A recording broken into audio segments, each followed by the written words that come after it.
Olá, sejam todos muito bem-vindos. Meu nome é Priscila Azeredo, eu sou evangelizadora e trabalhadora da casa do Grupo Espírita Anália Franco, que fica em Irajá, e eu fui convidada para falar com vocês, para vocês hoje, sobre a questão das preces, as preces pelos doentes e pelos obsediados. Mas antes da gente começar esse estudo, eu vou abrir uma página e vou ler a página e a gente faz uma prece para a gente começar a se ambientar e se fortalecer para o estudo de hoje. A página que eu abri é do livro Coragem, tá? Francisco Cândido Xavier e de vários autores. A mensagem que eu abri ao acaso e apareceu aqui super pertinente foi do Albino Teixeira, e ela se chama Pensamento Espírita. Qualquer de nós, quando não desculpe agravos recebidos, quando não se coloque no lugar do ofensor para sentir-lhe as tentações e justificar-lhe de algum modo as fraquezas, quando não pronuncie sequer uma frase de tolerância para com as faltas alheias, quando se dispõe a louvar exclusivamente os amigos sem ver as qualidades nobres dos adversários, quando retribui vergastada por vergastada ou prejuízo por prejuízo, quando concebe rancor ou ressentimento contra a pessoa de alguém, quando não encontre motivos para o exercício da benevolência e da paz, quando nada faça para desfazer incompreensões e aversões, quando critique ou injurie. Qualquer de nós que adote semelhante comportamento está desconhecendo a própria natureza e tornando-se com isso mais profundamente suscetível à influência do mal, requisitando requisitando em regime de urgência o apoio da simpatia e o amparo da oração. Mensagem melhor não poderia chegar para nós.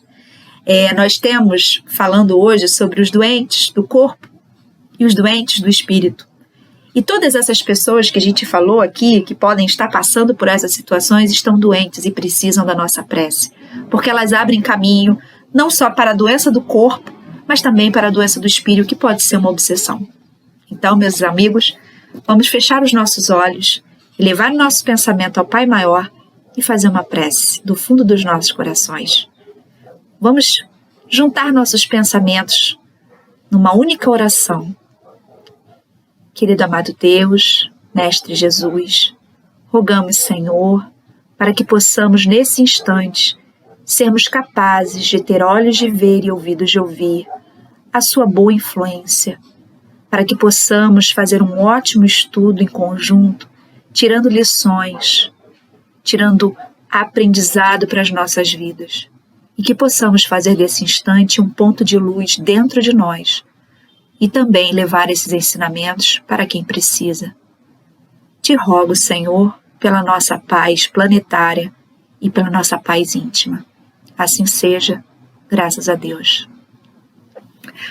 Bom, meus amigos, iniciada então a prece, essa reflexão sobre a doença do corpo e do espírito, vamos começar falando então sobre as preces pelos doentes e pelos obsidiados. Nós estamos numa parte do Evangelho segundo o Espiritismo, que é o capítulo 28, Coletânea de Preces Espíritas, item 5, e nós vamos trabalhar esse item. Bom, primeira coisa que a gente precisa saber, e a gente acha que está percebendo isso, que doença faz parte da vida na Terra. Nós estamos no meio de uma pandemia e é impossível não se falar de doença. Faz parte. Muitas doenças físicas têm origem ou são agravadas ou encontram facilidades em se manifestar graças às más tendências do nosso espírito.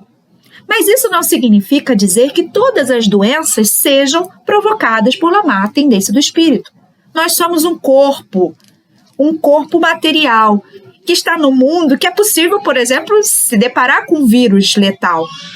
Mas a questão é como tudo vai se processar, porque tudo pode ser aprendizado. Então a gente tem que começar a refletir qual é o aprendizado que nós vamos ter com essa doença. Por exemplo, quando a gente tem uma doença de origem da mente, né, que vem do nosso modo de sentir, do nosso modo de pensar e nosso modo de agir. Eu, particularmente, vou poder falar isso de mão cheia para vocês, porque eu sofro e estou em tratamento de transtorno de ansiedade. Então, eu sei que a minha forma de pensar, de agir e de sentir nesse mundo me causa reflexos gravíssimos no corpo. Eu levei muitos anos para entender que os sintomas físicos que eu tinha, taquicardia, mal-estar, às vezes diarreia, não eram coisas exclusivamente físicas, porque eu ia a todos os médicos, fazia todos os exames e não era físico. Onde estava o problema? Era na minha mente, na minha forma de sentir e de agir. E eu estou trabalhando isso dentro de mim, e eu já estou bem melhor do que já estive. Então a gente deve pensar sobre a nossa maneira de agir, de sentir, de analisar o mundo que a gente vive. Tantas pessoas às vezes têm problemas gástricos porque são pessoas extremamente raivosas, ou outras doenças também. Então isso nos ajuda a refletir como a nossa forma de agir, de pensar e de sentir acaba interferindo no nosso organismo. É claro que existem muitas doenças por aí que não dependem da nossa forma de sentir ou agir, mas a nossa forma de lidar com essa doença pode facilitar ou não a nossa cura. Vocês já devem ter ouvido falar de um projeto chamado Doutores da Alegria, que tem crianças e pessoas que passam pela doença do câncer. E o uso da alegria, o uso do bom humor ajuda na cura. E não só o bom humor, mas a prece. Então, a gente tem que começar a pensar o que a gente pode fazer para trabalhar a nossa mente, o nosso corpo, para ele ser ajudado.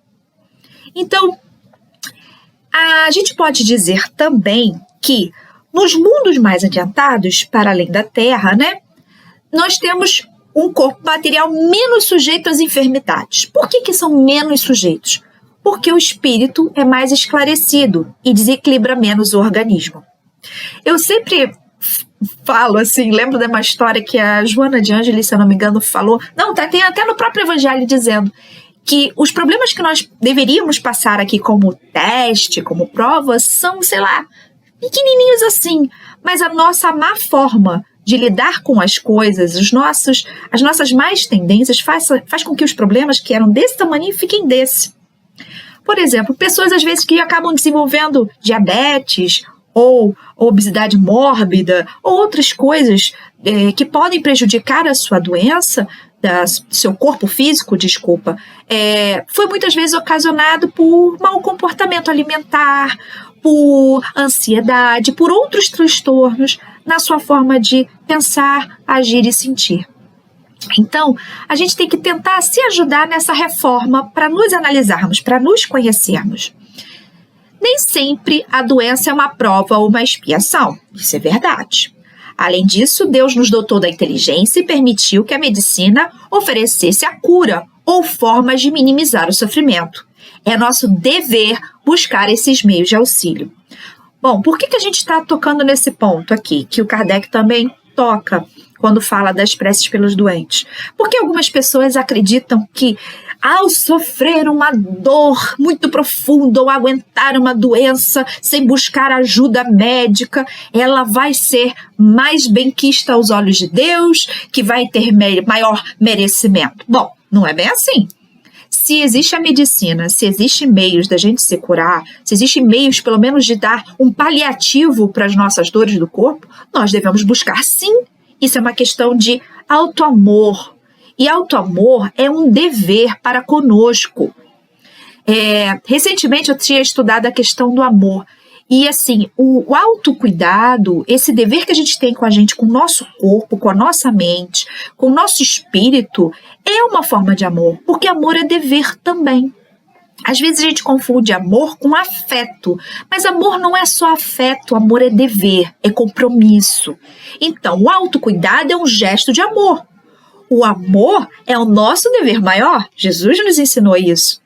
Ele fala que, olha que interessante, que ele nos ensinou que devemos amar a nós mesmos, porque essa é uma referência para conseguirmos amar ao próximo. Se eu não cuido de mim, como eu posso cuidar do outro?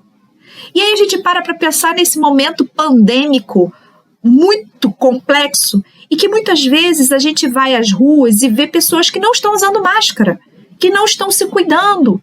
E aí você pensa, meu Deus, e se ficar doente vai rogar a Deus pedindo ajuda e eu vou rogar por ela também. Mas o que era importante? Ela se autopreservar, ela se cuidar, é um dever para com ela. Se ela tem o compromisso de cuidar dela, por exemplo, usando uma máscara, porque ela tem respeito à sua vida, ao seu corpo, e reconhece que ela pode passar por uma situação muito difícil, ela põe a máscara. E não só ela protege a ela no ato de amor, mas ela protege quem está ao seu redor também no ato de amor. De amor não só como afeto, mas o amor como dever, como compromisso, aquilo que precisa ser feito pelo bem de todos. Bom, dando continuidade a essa questão, a gente tem que buscar, além dessa cura do corpo, também a reforma íntima. Muitas vezes, essas pessoas que acham que sofreram uma dor ou aceitaram uma dor do corpo violenta e ficar apegada àquela dor do corpo sem buscar uma ajuda médica, é algo que vai ser um gesto de benefício aos olhos de Deus, ela deve buscar a reforma íntima, né? Porque durante um ato de doença, quando a gente está no momento de doença, e muitas vezes a gente não tem a cura para essa doença, ou não tem um paliativo para essa doença, a gente pensa assim, meu Deus, não vou ser curada, então para que eu vou fazer uma prece? Para que eu vou elevar meu pensamento a Deus? Já estou, sei lá, num estado terminal, não tem mais vida física para mim, mas tem a vida do espírito. Mas digamos, aquela pessoa não acredita numa sobrevivência do espírito, então por que ela vai orar? E aí eu proponho uma reflexão para você e para quem estiver ouvindo mais e tiver com essa dúvida dentro de si. Pergunte-se, o que eu preciso aprender com essa experiência? Eu acho que a prece mais adequada nessas situações é perguntar isso, Senhor, o que você quer que eu aprenda com isso? Porque quando a gente se dispõe a aprender uma lição com sofrimento físico, pode ter certeza que todas as instâncias espirituais estarão ao teu lado para te inspirar, para abrir seus olhos, para permitir que você ouça e entenda a vontade de Deus na tua vida. A gente às vezes espera essa resposta às preces de Deus como a gente vê nos filmes ou nos desenhos animados. Como se fosse uma voz de Deus abrindo, falando, fulano, eu vou te trazer a resposta. Não, não é assim. Não vai ser assim. Essas respostas às nossas preces vêm de formas muito sutis. Às vezes vêm num texto que você acha e lê, que te cai como uma luva. Na ligação de uma pessoa querida que te fala uma mensagem que toca o seu coração. Numa música que você ouve. Mas como é que a gente vai perceber isso? Rogando nas nossas preces, olhos de ver e ouvidos de ouvir. Então que você possa rogar para pedir essa orientação, para poder ser capaz de sentir essa vibração, as informações. E, acima de tudo, para você poder aprender, Senhor, o que eu preciso aprender com essa experiência? Bom, a medicina auxilia a cura do corpo. A prece, o passo e a reforma íntima ajudam a restabelecer o equilíbrio do espírito adoecido. Se o seu problema é espiritual, se o seu problema é na sua forma de sentir, de agir, se você se fortalece na prece, os efeitos sobre o corpo vão diminuir. E eu posso falar isso de carteirinha porque eu sofro de transtorno de ansiedade. Sem a doutrina espírita, sem o meu trabalho na evangelização, dificilmente eu teria conseguido vencer os piores picos desse transtorno. Então, assim, isso nos fortalece. Ele não vai acabar com o transtorno, que é o meu caso. O transtorno de ansiedade não tem cura. Ele é administrável. Então, assim, Senhor, o que o Senhor quer que eu aprenda com isso? E eu vou administrando o transtorno. E eu vou aprendendo coisas sobre mim mesma que desencadearam o transtorno. Então, eu estou falando isso como o meu exemplo, para vocês entenderem que eu não estou falando da posição de alguém que sabe mais do que todo mundo ou que é melhor que alguém, de forma alguma. Eu estou falando isso para que você entenda como esse estudo foi importante para mim em primeiro lugar. E é importante para aqueles que estão passando por uma situação parecida com essa. Então, reflita sobre isso, sobre essas mensagens. Em nossa prece, a gente pode até pedir a cura. É justo pedir a cura? Sim, é justo. Mas que antes de pedirmos a cura, a gente possa pedir que seja feita a vontade de Deus. Porque não sabemos quando a doença física é a cura para as más tendências do nosso espírito. Já pararam para pensar nisso? Que o aprendizado que uma doença física traz para a gente pode ser a cura para uma má tendência do nosso espírito? Quando eu estava fazendo esse estudo para vocês, eu lembrei de um caso que eu vi numa palestra do Divaldo Franco, se eu não me engano, tá? Se eu não estou errada, no 12º Seminário Beneficente promovido pelo MAP, em 2016, cujo tema era a conquista da imortalidade. Eu não tenho certeza, eu fui tentar checar as informações, mas eu acredito que foi nessa palestra que eu assisti tantas do Divaldo. Mas ele que conta uma história em que ele conheceu um casal cujo marido era muito doente, a esposa era uma senhora muito dedicada, espírita, fervorosa. Enfim, o marido era muito doente, ele ia constantemente fazer preces por esse marido. E um dia ele perguntou, né, a Joana, Joana, não dá para fazer um favor, melhorar esse cara? Ele falou, rapaz, às vezes a doença do corpo é a cura para o espírito. E o Divaldo, aceitou, aqueceu, e aí depois de muito tempo dele fazendo essa prece, ele ficou sabendo, a Joana falou, olha, o mundo espiritual está fazendo uma análise para ver se o caso dele pode ser, de fato, extinguido, né, a dor do corpo físico. Enfim, ele conseguiu a cura depois de muita prece. Depois desse período, o Divaldo perdeu o contato com a família. Mas eis que, num determinado ano, depois dessa cura, o Divaldo tem a triste notícia, ao abrir um jornal, de que aquele marido recuperado havia assassinado a esposa dedicada para ficar com uma amante. E aí, a Joana aparece para ele e fala, viu? Muitas vezes a doença do corpo é a cura para o espírito. A gente não sabe. Então a gente deve rogar a Deus para que seja feita a vontade dele.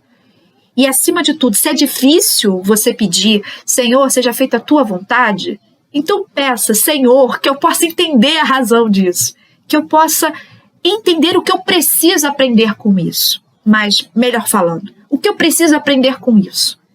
E assim, o fardo vai ficando suave, porque você vai entendendo a razão daquilo na sua vida, do aprendizado.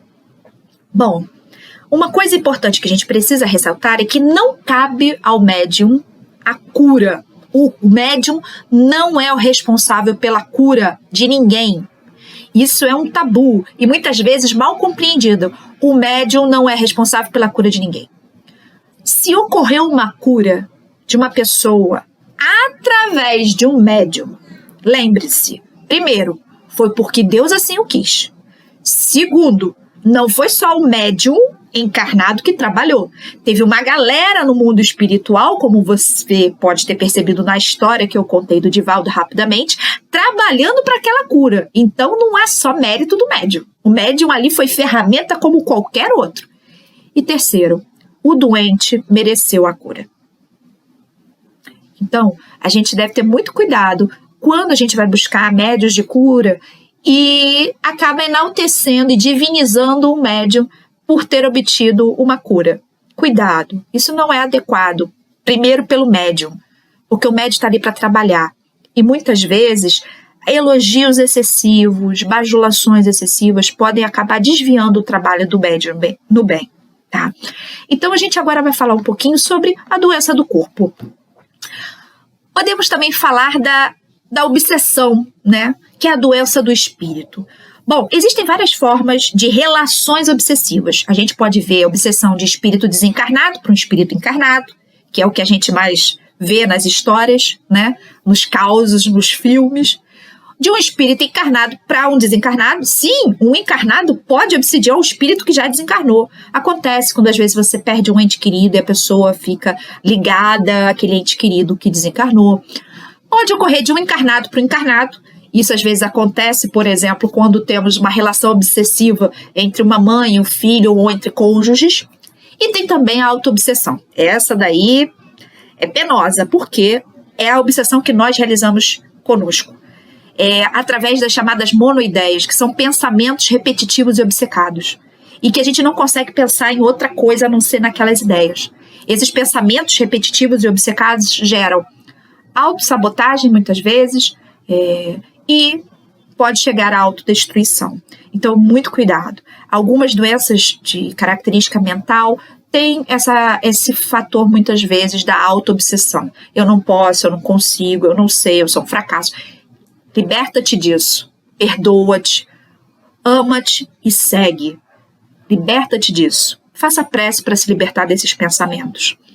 Bom, mas no caso que a gente está tratando aqui do livro do Evangelho segundo o Espiritismo, a gente está falando sobre o caso clássico de obsessão, que é uma obsessão de um espírito desencarnado com mais tendências sobre um encarnado, que geralmente é motivado por vingança do desencarnado sobre o encarnado.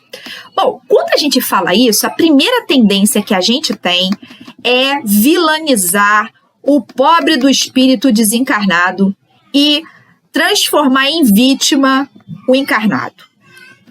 Vamos ter um cuidado com relação a isso, tá? Porque assim como a doença faz parte da realidade terrena, a obsessão também faz parte da realidade de nós aqui no planeta, que somos espíritos imperfeitos e em desequilíbrio. Não tem como. Provavelmente, em algum momento de nossas vidas, nós passamos por algum tipo de obsessão, porque nós somos desequilibrados. E a obsessão é uma relação desequilibrada. Bom, e eu vou contar para vocês como é que essa questão do desequilíbrio pode gerar relações obsessivas estranhérrimas, tá?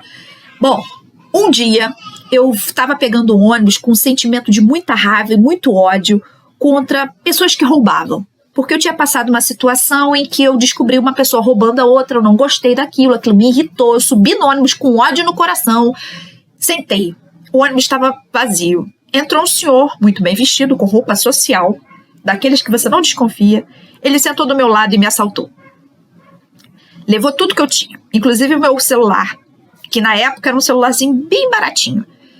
E aí, quando ele desceu do ônibus, eu falei assim, Senhor, meu Deus, pelo amor do Senhor, eu estava pensando nisso e fui assaltada. E aí uma voz, provavelmente do meu mentor, carimbou assim na minha testa. Você foi assaltada porque você estava vibrando nas mesmas emoções, sentimentos e raivas de uma pessoa que rouba. Mas eu não estou roubando, mas você está vibrando como eles. Então isso acaba atraindo, olha, de encarnado para encarnado. E teve uma outra situação também muito curiosa durante essa pandemia, que no auge do isolamento social eu precisei ir à rua. E eu fiquei muito chocada com a quantidade de gente nos bares bebendo. E quando eu passei em frente ao bar, eu senti uma vontade desesperada de beber uma cerveja. E eu não bebo. Eu não gosto de beber. E eu senti aquele gosto da cerveja na minha boca. E aí, meu mentor, mais uma vez, deu uma tarimbada. Viu por que tá cheio de gente? Porque tem muita gente com afinidade. Tem gente desse lado precisando beber e tem gente desse lado querendo beber também. Então, juntou. E eu só não fui pro bar beber porque eu não gosto de beber cerveja. Mas eu senti a influência, porque talvez lá atrás, nas minhas reminiscências, eu tivesse um gosto pela bebida. Mas foi interessante a experiência por conta desse aprendizado. Então, as relações obsessivas também podem ter graus, né? Ou seja, tem as obsessões que a gente pode chamar de simples, né? Que o encarnado pode sofrer por ter afinidade moral, estabelece um vínculo fluídico prejudicial com o desencarnado.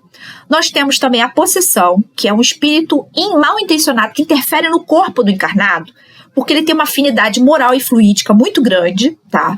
E, além disso, o encarnado consegue perceber que ele está sob a influência de um espírito, que é bem diferente do caso da subjugação, que, segundo Kardec, é o mais perigoso deles. Por quê? Porque o espírito mal intencionado ilude o encarnado, afetando a sua capacidade de usar a razão. E dessa forma, o encarnado tem dificuldade de reconhecer o problema e buscar ajuda. Geralmente, isso é através de pensamentos de vaidade, de egocentrismo, de orgulho, e aí fica muito mais difícil você sair desse processo porque você não reconhece que está no estado obsessivo. Isso às vezes acontece muito com médiums Lembra que eu falei da importância de não ficar elogiando e divinizando médios por conta de cura? Por causa disso. Porque você pode acabar se tornando, de uma forma inconsciente, um instrumento que pode levar ao desequilíbrio desse médium. Bom, lembra que eu falei sobre a importância de não vitimizar o obsediado e vilanizar o obsessor? Por quê? Porque você não sabe o histórico daqueles dois indivíduos. Se aquele encarnado está tendo um processo obsessivo, pode acreditar que ele tem uma relação direta, ele tem uma afinidade, seja moral, seja fluídica, seja de culpa, porque culpa também é um mecanismo de ligação. Então, assim, tem uma situação em que precisa ser resolvida. Então, qual deve ser a nossa postura? A nossa postura durante a prece é de amor e auxílio para ambos, de forma igual. A gente tende a pensar só no encarnadinho, mas não, pensa no desencarnado, porque ele também está precisando. Então, não se deve julgar quem é o certo e quem é errado no processo obsessivo, não nos cabe, mas auxiliar dentro do possível para que o equilíbrio de ambos se restabeleça, para que ambos se desconectem, para que ambos encontrem a sua felicidade na busca do bem, na busca da paz espiritual. Bom, então, não é suficiente, por exemplo, pedir que o obsessor se afaste.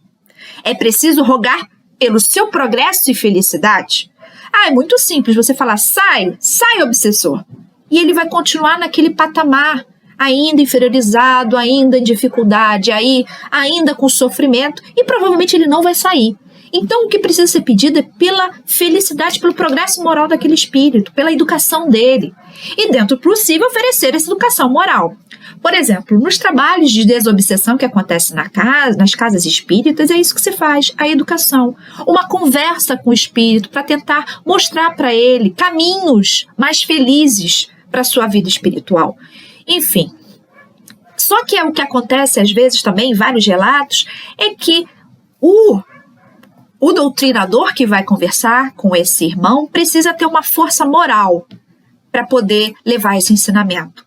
Sabe aquele papo que os pais falam pra gente, assim, faça o que eu falo, mas não faça o que eu faço? Pois é.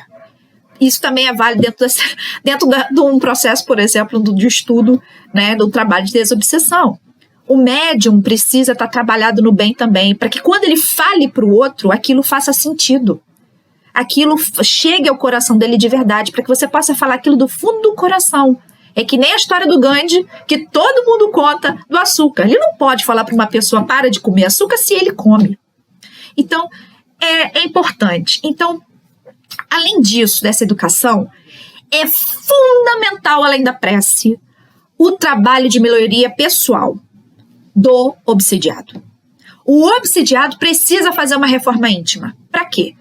Para romper a afinidade moral, as más tendências similares que ela tem com o espírito obsessor, né? Porque são essas más tendências que permitem a influência dos maus espíritos. A semelhança de pensamentos, emoções e modos de agir permitem uma conexão entre eles. E aí vocês podem se lembrar que até apareceu no filme do Divaldo, a história do Divaldo com máscara de ferro. O Divaldo já estava no trabalho do bem e ainda assim sofria a influenciação desse espírito. Por quê? Provavelmente porque ainda existia alguma coisa do velho homem dentro dele. Alguma má tendência que faz com que eles estivessem ali unidos. Então, quando ele decide adotar o espírito reencarnado da mãe do obsessor, ele fala, agora eu não vou mais fazer mal, mas vou ficar aqui de perto te olhando. Então, assim, a obsessão é uma realidade desse planeta. Independente de você ser um médium do vulto do Divaldo ou do vulto do Chico, isso não impede que você não passe por um processo obsessivo ou que passe por uma influenciação. A questão é como você vai lidar com isso. E a forma de lidar é a prece, a reforma íntima e a melhoria pessoal. Bom, e eu vou botar aqui um dado importante. Basta que um dos envolvidos no processo obsessivo realize a reforma, a mudança necessária para que o processo obsessivo se extingue. Por exemplo, quando o espírito que está obsediando decide largar, o processo obsessivo se extingue. Mas aquele encarnado pode ainda se manter aberto para ser obsediado por outros. Por quê? Porque ele ainda tem a chaga moral que aproxima essas vibrações e esses espíritos similares. O irmão, por exemplo, que realiza a reforma moral, ele está em vantagem. Então é vantajoso fazer a reforma moral, porque a gente não vai mais vibrar no mesmo patamar dos espíritos mais ligados ao mal. E assim eles não conseguem nos alcançar, não conseguem nos atingir. Então quais são os remédios contra a obsessão? Vamos dizer assim. A prece, para fortalecer a vontade de praticar o bem e de resistir às tentações. A reforma íntima, para modificar as características morais do espírito que abre a brecha para a obsessão. E a prática da caridade. Porque se você não consegue fazer, muitas vezes, a reforma íntima, a prática da caridade promove a sua sintonia no bem, dificultando a influência dos espíritos desequilibrados, que foi mais ou menos o que o Divaldo fez ao adotar a mãe. Ele praticou a caridade. Talvez aquela característica que aquele espírito afinizasse com ele ainda estivesse ali, a característica moral, mas a prática da caridade dele fez com que, desplugasse. E aí ele percebeu que ele não podia mais fazer o mal, porque existia o bem ali. E o bem sempre, sempre vence o mal. O bem está sempre a favor de todos. O bem concilia, o bem extingue o mal.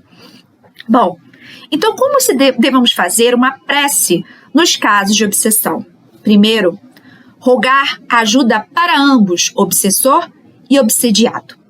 Segundo, pedir pela oportunidade de educação moral e espiritual dos envolvidos, para que eles tenham a oportunidade de entender o porquê daquilo está acontecendo com eles dois e falar, Senhor, o que eu preciso aprender com isso?